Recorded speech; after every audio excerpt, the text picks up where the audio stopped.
Hér var tekið allt í gegn. Það var loftgæðin. Þá var tekið sem sagt loftið í gegn hérna alveg og skipt einangrun og svo var farið í stúkuna hérna og það var settið nýjir stólar og hljóðeinangrað betur.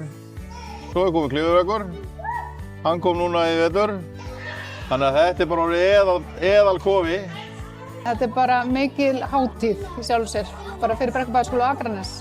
Það náttúrulega var farið hérna í nauðsynlegar aðgerðir út af loftgæðavanda og svo auðvitað bara líka nauðsynlegar endurbætur á gömlu húsnæði. Þannig að það er búið að taka hérna eldhúsið, heimilisfræðistofur, matsalinn og svo listgreinastofurnar og þetta rými sem við stöndum í hér. Þannig að það er bara búið að endurhanna og endurgera alla fyrstu hæðina og svo hérna fyrir ofan auðvitað færa á bókasafnið, fjölga kennslustofum. Þetta er auðvitað búið að vera strempiferli og langferli og mér langar nú kannski að nota tækifærið og bara hrósa nemendum og starfsfólki fyrir að vera lausnamiðuð og þrautseigjuna sem þau hafa sýnt í öllu þessu ferli. Þetta er bara til fyrirmyndar. Það er búið að stórbæta hér aðstöðu ungmennanna, unglingana okkar, pílubrautir, púlborð og hér er mikið félagslíf á frímínútutíma hjá krökkunum. Við erum komið stórbætta aðstöðu í list- og verkgreinum.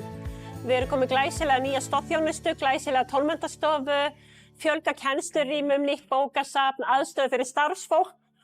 Og við sem starfsfólk held ég nemendur og aðilar skólans erum bara afskaplega hamingjusöm með þessa framkvæmd.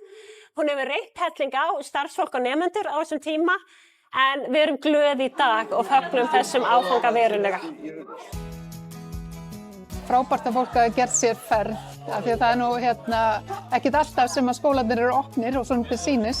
Þannig að þetta er bara mikil gleði yfir öllum.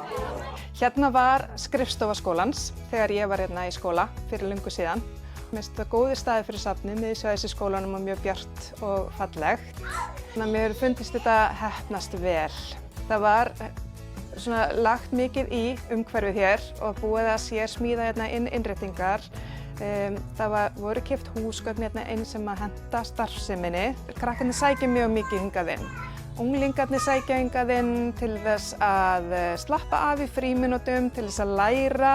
Þau nota bæði rýmið, þetta stóra rými og svo nota líka glerherbergin sem er innst á safninu til þess að vera í hópavinnu. Og síðan er mikið renneri af krökkum hérna sem er að koma að sækja sér bækur og spjalla og já, það er líf og fjör hér á hverjum degi. Við vorum að koma pínulitlu rými, þar sem við vorum með saman með myndmennt og textíl. Já, við vorum með yfir 20 og eitthvað krakka, 2 hópa saman, í mjög litlu rými, já. Já, og erum að koma núna yfir í bara, þú veist, 4-falt stærra, þvílík hamingja. Það er svo ótrúlega gaman í vinnunni núna. Það er einhvern veginn miklu meira ró yfir öllu, allir óslega glaðir og til í að vera hérna. Það er það sem mér finnst stærsta breytingin, sko. Og líka bara náttúrulega miklu meira pláss fyrir allt efni sem er til. Miklu bjartara og bara, já, þetta er bara mjög vel hérna.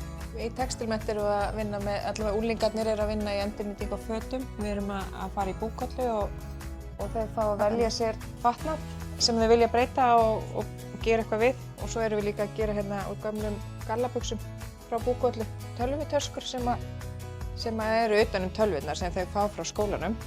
Þannig erum við að endurnýta gamla kertaafganga og unglingarnir náttúrulega eru svo listrænir. Það er svo gaman að gera eitthvað skemmtilegt með þeim. Og þetta er úr búkollu? Já, búkollastyrkir. Ótrúlega hamingjusama með þetta allt.